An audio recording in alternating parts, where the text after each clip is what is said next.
Good morning and welcome to गना शॉट। गना शॉट में आप सबका स्वागत है। We're going to talk of expanding India-Brazil ties, but before that, my apologies. I think I left the time as 8:20 in the morning. It was a mistake, and I should have put it at 9. Normally, I do it at 9. In case I don't do it at 9, I definitely will come and tell you that, look, today is going to start early or late or whatever it is. But my apologies to everyone. Some of you must have come and wasted your time and being wondering, where is this old man gone? Sorry. But with that, let me start expanding India-Brazil ties. My cartoon says it all. Trump has driven Brazil and India to shake hands with his 50% tariffs, right? And Xi Jinping is there on the other hand saying, welcome, boys. That's the issue. And that's the thing which we have to really look at. India and Brazil share the same predicament. They're both developing countries with huge potential. They've been spurned by Trump tariffs. Trump's USA has said, get lost. And they've been wooed by China. Both have tremendous equity and connect with USA. From many reasons. India, through its diaspora, Brazil was part of the American continent.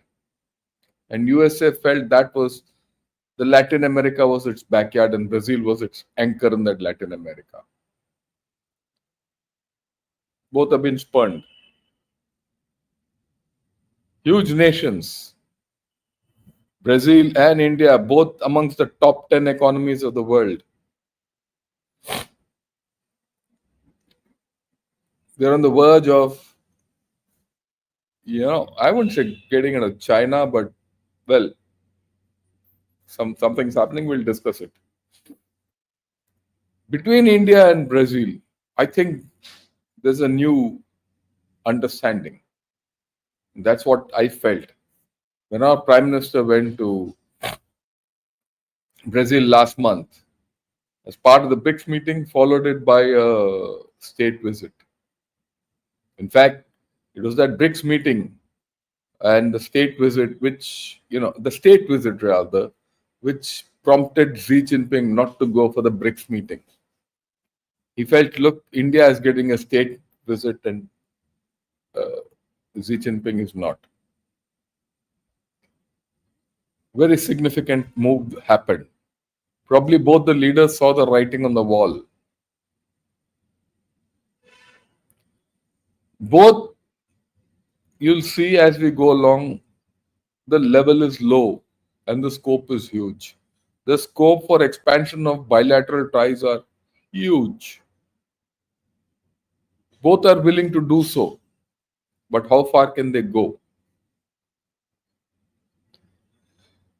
It's not going to be an easy affair that you just flip one day and say, India, Brazil, take off. It can't happen. But yet, if both the countries sit together and talk about it, a lot can happen. And that is what I'm going to do. Today is not a magic solution. I'm not giving you a magic bullet. Look, this is the way India must go. But I think if India has ambitions of being a progressive nation, of being one of the powers of the world, which it is, then Brazil has to be an important part of its ecosphere. We've been realizing this for some time, but since it's on the other side of the hemisphere and that too in the southern hemisphere, and a contact has been less and all that. Having said that, let me put it. It is not that just a government now who's started focusing on Brazil. This started somewhere around 2010. Let's be fair to India, not a government. Probably somewhere there we started realizing that it's important that we expand our equation with Brazil. Why do I say so? I mean, very funny. And that's when I also started understanding where India is going. And I must relate this to you. It was in 2011 12 that I had a JCO. I was a general by then, Major General. I had my personal assistant was, PA was a JCO, outstanding person. He came to me and said, "Sir, I've been shortlisted for a position of assistant DA and I have to prepare." So I helped him prepare. I said, "Speak English, get to know about world affairs, everything." And he was being shortlisted for about 4 or 5 countries in a group. So he went for his interview, and lo and behold, he got selected. But at that point of time, he didn't know where he was going. And they went through another. The fact was, 4 or 5 of them were selected with reserves and all that, which is normal in the government setup. And then he was one day told, "Look, you're going to Brazil," and they prepared for him and went. And I'm in touch with him. His son is in the army, doing great, and very balanced man. And we are in touch in their old age and all that. Very great. And that's when I started learning about Brazil. In fact, much later, someone from India had gone to Brazil. So he was coming back. So my good old friend sent me a bottle of Brazilian wine. He said, "Sir, I'm sending it to you. Don't say no, because I know you don't take anything from anyone." I took it, kept it, had it, great wine. But what I'm trying to say is, I didn't know that Brazil had such good wine. Right? There's a lot we don't know about Brazil. Yet we are all eager to extend our relationship with Brazil. So today it's going to be a mix of the geopolitical and getting to understand what Brazil is all about. Fundamentals. So let's go. Look, before that, there's another driver which has come out. The negotiation between India and USA, it appears for the trade deal has been postponed. The negotiating team is not coming. They've said later. This is the first reaction after the Prime Minister's Independence speech, where he said he's not going to budge. And the moment that second time he's given that message from a public platform, I think the Americans have realized that the trade deal is what it is. Now, from what I gather, the trade deal was done and dusted. That's why all our leaders were very optimistic about it. It was on Trump's table for his final go. And it didn't go through. We know why it didn't go through. Personal things, Pakistan, Russia, all that. It's not gone through. Now, after yesterday's Trump-Putin deal, it's likely that the 25% tariffs go additional. But I don't think the fundamental 25% will go out. Right?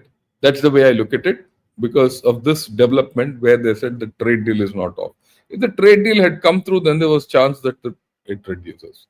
But having said that, the date for the secondary sanctions have not been taken out, or the secondary tariffs have not been taken out. So the 50% is still on. And we'll know by the end of the month if Trump reverses course or not. If he doesn't reverse course, we should be very clear that we are in with a hostile USA. I'm using the word hostile for the first time. Otherwise, let's see how it goes. But that's where we are. Because then if the secondary sanctions continue, despite this summit and what Trump has said, that he has not put sanctions on Russia, but he's put sanctions on us. Obviously, it's not Russia. It's not the Ukraine war. It is something else. And that something else leads to Pakistan. It leads to his Nobel Prize. It leads to many things. And all his failures, he'll pin it on India. That's the way he behaves. So we are in for a rough time. And definitely, it reinforces the fact that we need to look elsewhere. And one of the places where we have to look elsewhere is, of course, Brazil. Where is Brazil? You have to understand where is Brazil. Have a look at this. Brazil, this is the equator, right? And this Brazil starts just around the equator and goes down to the Tropic of Capricorn.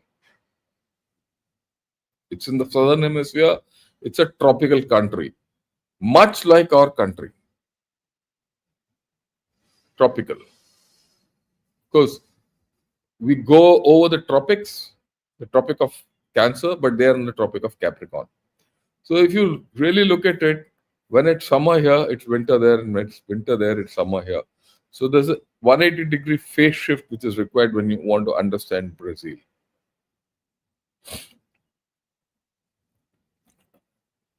Now, what is Brazil?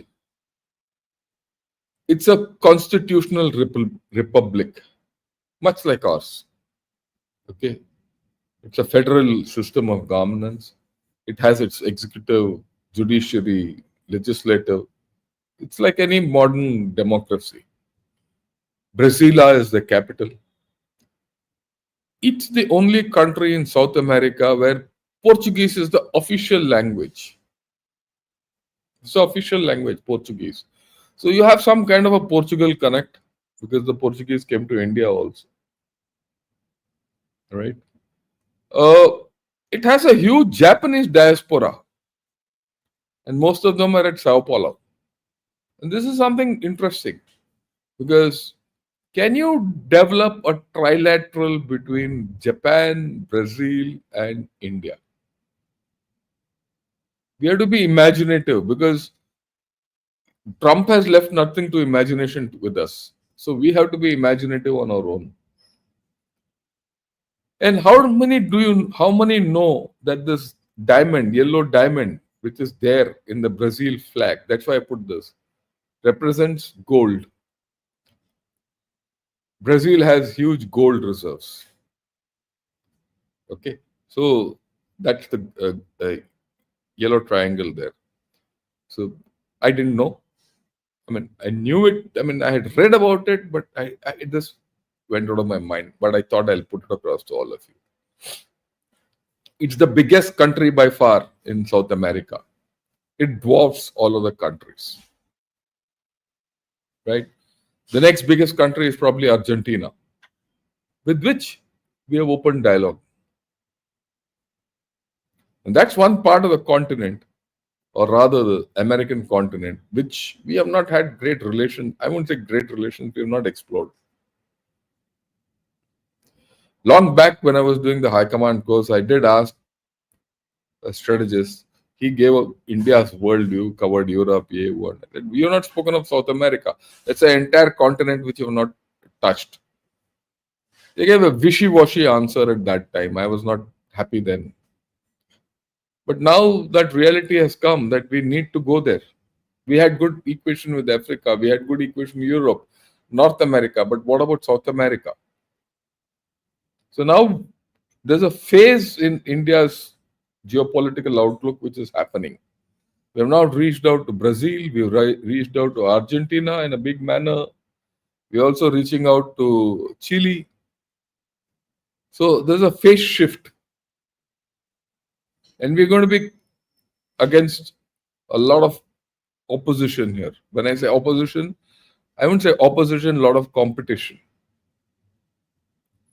Right? Because there are people ahead of us who already got in, like China, Russia. They're already there. But the scope is huge. Because India carries trust. This Brazil, right? It's a triangular piece of land. Have a look at it. It's got states like all of us, all that. Now, geographically, I'm now going to introduce Brazil to you. It's the fifth largest country by area in the world, largest in South America, and it borders every South American nation except Chile and Ecuador. Have a look at it. This is Chile, right? This thin piece is Chile. It doesn't have a border, and Ecuador. Barring these two countries, it has borders with everyone. So, to that extent, it dominates the South American continent, right? Its landscape is diverse. It's got the Amazon rainforest, which is the largest rainforest in the country or in the world, rather. And I still remember squad leader Rakesh Sharma, when he went up in space, he took a photograph of the Amazon basin and sent it. It's visible from space, right? It's got highlands, plateaus, all that, and it's got tropical wetlands, grasslands, all that. And the highest peak is just about 3,000 meters, less than that, 9,800. It's not even 10,000 feet. So you barely go into high altitude in that place. Very few places where it snows. Very few. It's got a huge coastline of 7,400 kilometers. It's a tropical country with some parts having temperate climate. Right. What are the demographics? It's got a population of 212 crores. Put it this way. It's the seventh most populous country globally. In terms of population, it's something like between Bangladesh and Pakistan. But in terms of geography, it's much more. The population density is just about 25 people per kilometer or square kilometer. Ours is in the region of 700 to 800. So population-wise, it's a sparsely populated country. Highly urbanized. 91% of their people are urbanized. Right? So open lands and lot must be unexplored. Right? It's got ethnically they have black, white, indigenous people, East Asian people, everyone. Portuguese is their official language. In terms of religion, they're all Catholics. Largely Brazilians are all Catholics. And the age, it's a pretty young country. It's just about 34. Okay? Slowly tending to go into the middle-age bracket. It's known for its festivals, samba, all these festivals are there, and it's sport. Who doesn't know about Brazilian soccer? After all, it has won FIFA World Cup 5 times. Right? It's much more than any other country. And we still love to see Brazil playing that samba kind of soccer. Right? Their cuisine is a blend of African and Portuguese. We've never had it. At least I've never had it. So I can't comment on it. Now let's look at the economy. Its currency is the Brazilian real. It's got a GDP of 2.13 trillion. Quite a bit for the population it has. So the standards of living would be very high. And the urbanization it has. Right? It's one of the top 10 largest economies in the world. It's as much as Russia, almost. Or in fact, it might be more than Russia. It's quite industrialized. Makes textiles, shoes, petrochemicals, cement, lumber, iron ore, steel, aircraft. Embraer is from there. The Embraer aircraft is made in Brazil. I mean, that's the funny part. We don't have an aircraft industry. They have vehicles, motor vehicles, electrical equipment, a lot. And for a long time, this was part of the backyard of the American industries. The American industry invested heavily into Brazil. And that's how they've gone. In fact, the American industry when it was vibrant, not anymore. But when it was vibrant, invested heavily into Latin America and South America. Agriculturally, it is surplus. It's a major exporter of sugarcane, latex, coffee. Latex is rubber, coffee, cocoa beans, soya beans, rice, tropical fruits, and meat products. And it it exports soya beans to China. Right? It's one of the leading exporters of agricultural goods, mineral resources, manufactured products. It's got tremendous capacity. We have to understand that.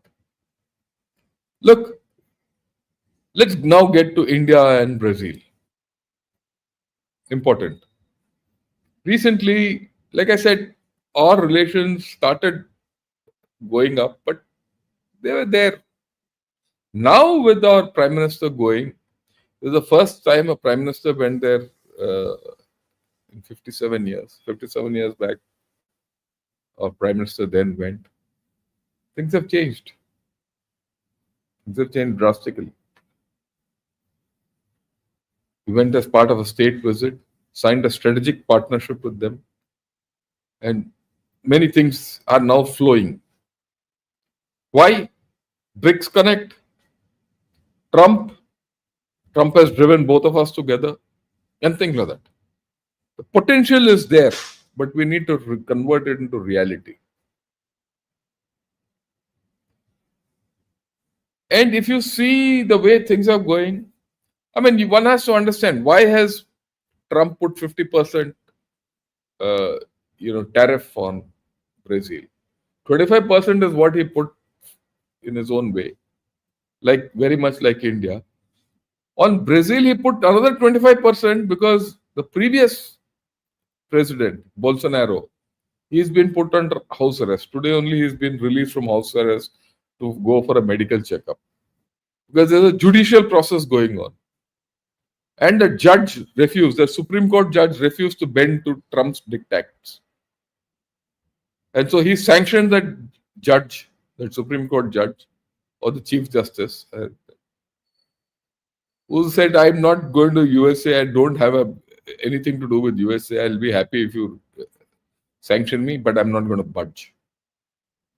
Because they're following their own law.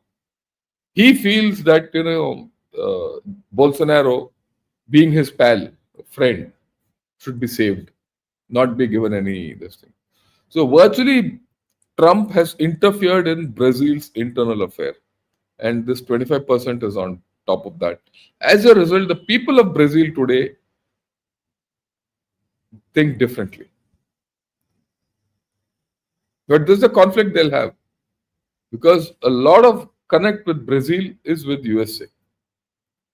And what Trump has done, he's virtually pushed Brazil out of the American ecosphere. Right? And virtually, I mean, the reason for this additional 25% tariff, as wacky it is on Brazil, is equally wacky on us. When America itself was trading with USA, or rather Russia, America itself was trading with Russia, and as Putin had said, it had grown by 20% ever since Trump came. He's increased his trade with Russia, but he wants tariff on us because we get oil for him. That's his leverage. What a stupid logic. So, what a stupid logic on Brazil. So, if this is the stupid logic on both our countries, isn't it time to cooperate? Okay. What are the highlights of our relationship so far? As far as the political relations are concerned, right? We have a common global vision, democratic values, commitment to economic growth and social inclusion. We have actually similar thing, the state visit of our Prime Minister last month reaffirms many of these. We have a bilateral trade of about 12 billion. Our exports include petroleum products and agrochemicals, pharmaceuticals, and engineering products. Their exports are oil, soya, gold, and raw sugar.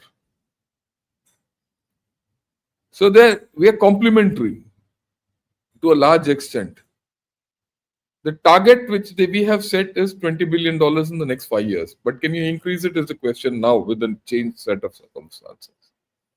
There are a lot of things you can give to Brazil and a lot you can take. The scope is huge. My way, as I go, as we keep examining, my way of looking at it is France, we have established very good ties and we have a very clear understanding where we are going. Israel also. And Israel has the capacity to, and Israel will give you what? Technology. The trade isn't so. And if Israel stops trade with India, Israel loses. So it will not. Russia, we have a good equation. So I see the cornerstones of our growth will hereafter. The big countries should be France, Russia, Brazil, and Japan if we play our cards right. Will they completely offset USA? They might not. We'll still have an equation with USA, notwithstanding the 25%. Remember, 25% is only for half of the trade which we do on goods, not on digital, not on other things. So we still have an equation with USA. USA is it's not gone out. But the question when we talk of all this is, can you offset this 25% tariff? I'm now talking of 25%, it might be 50%. Can you offset this tariffs with expanded trade with others? If you can do that, you're through. Okay. And then, of course, you have strategic cooperation, and for which they've said 5 priority pillars. Defense security is one pillar. Food and nutritional security is the second pillar of cooperation. Energy transition and climate change is the third pillar of thing. Digital transformation and emerging technologies. Industrial partnerships and strategic areas. If we go by this, which is, I think, a very good base to start with, you can achieve a hell of a lot. And then you have the BRICS platform. Now, the BRICS platform, it's still dominated by China, but let's look at it a bit realistically and pragmatically as to how to use the BRICS platform. After all, the BRICS platform is no more only about China. It's got Russia, it's got Brazil, it's got South Africa, besides India and China, and others who have entered BRICS. There are 10 countries. So, can we do something there? And I mean, options open out when you go to a big country like Brazil. We have started doing joint military exercises and high-level delegation exchanges, which have started.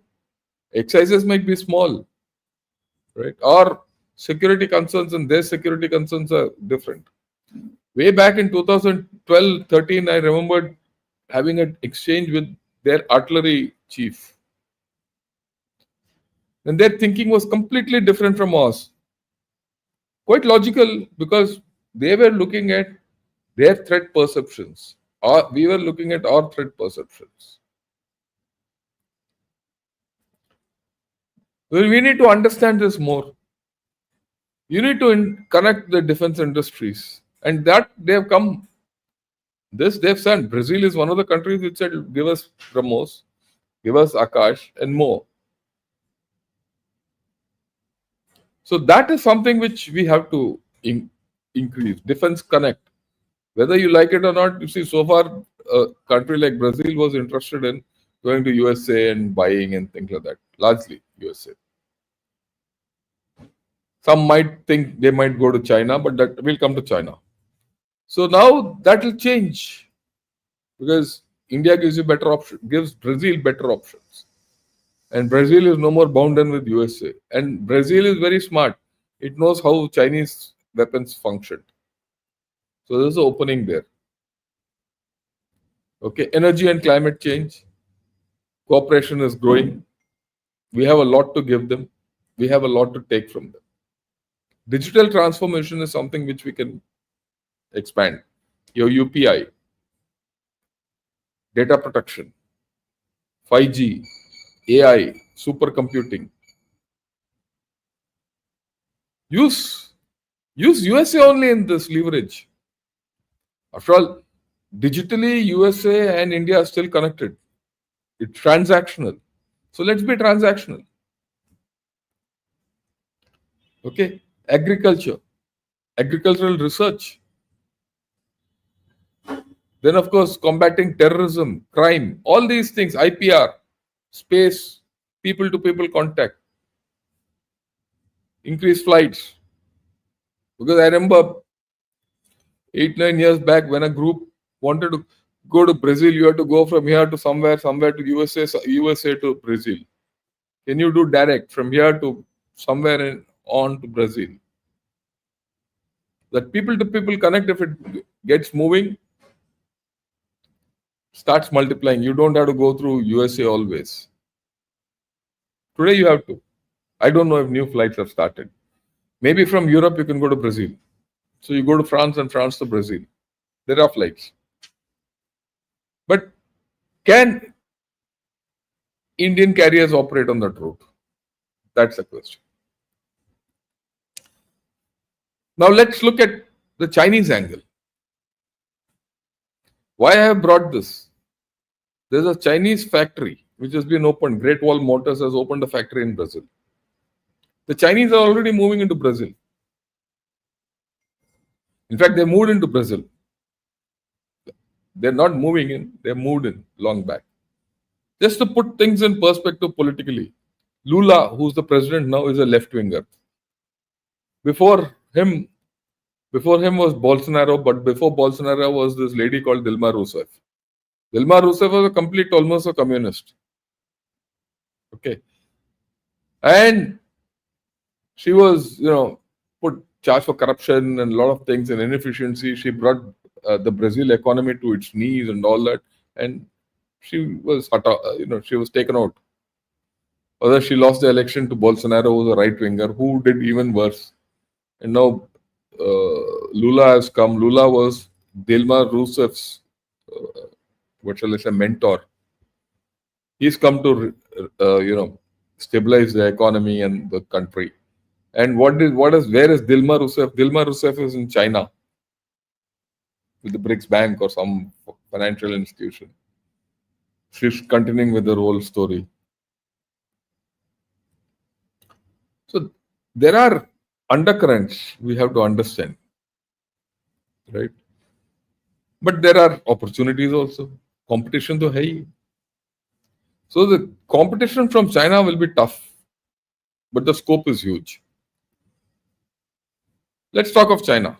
China is Brazil's largest trading partner.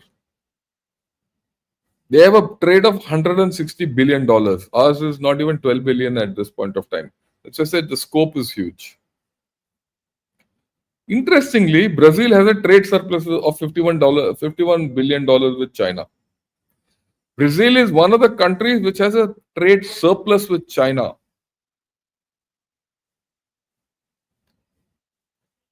So here is the scope. Because China is food deficient. So agricultural products, commodities in China all go from Brazil. Raw materials go from Brazil. Lot of soybeans go from Brazil.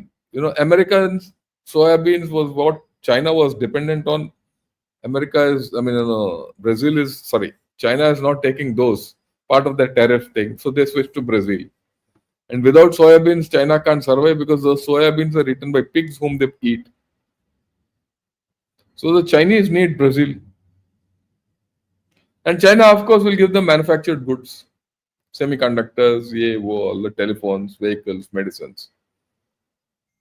Can we cut into it? I think the scope is huge. China has invested heavily in Brazil. But, heavily in Brazil in high-tech sectors, renewable energy, EAO, all that, as ending, agriculture.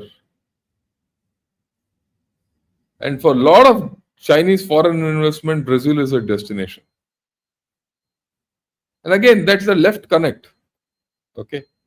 Uh, Not the present government, the previous governments. And they have a very healthy political relationship. Dilma Rousseff, Lula, and China.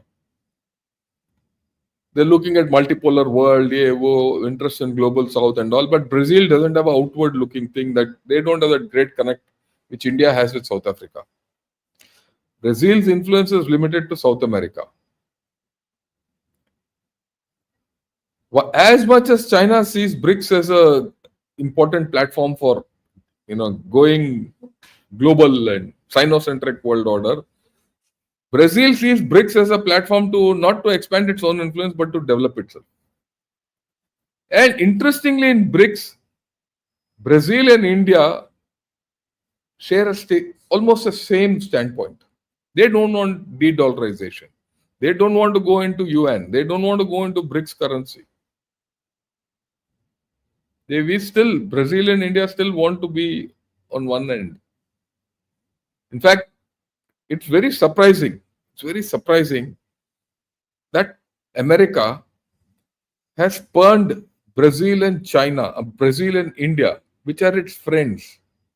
And he is embracing Russia and China, with whom they have to compete. In this BRICS format, it's Brazil and India which actually work for the Western hemisphere or the Western thought process against the Sino-centric world order or the Russia-China axis. And yet, Trump has done what he has done. I think it's a grave mistake. Interesting, very interesting. Brazil has not got into the BRI.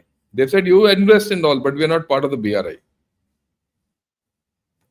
So Brazil at some level has maintained a distance with China.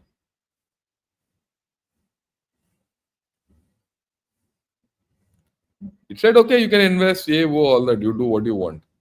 But limit hai. We have a surplus with you. We will do what we want. We are part of the left-leaning thinking and all that, fine. But no BRI, no de-dollarization. And yet, USA, I don't understand the US strategic thinking. Two of the top 10 economies in the world, India and Brazil, who lean from historically more towards the West than China, have been spurned by USA. Don't you think it's idiocy? I think so. Okay, Brazil balances the West and the Chinese, and and Brazil also has an issue. They don't want to be reliant on China to consume. Tomorrow, if China puts tariffs on them, they have a problem. Okay, and of course, the Chinese connect gives them environmental problems, because whatever China does is anti-environment.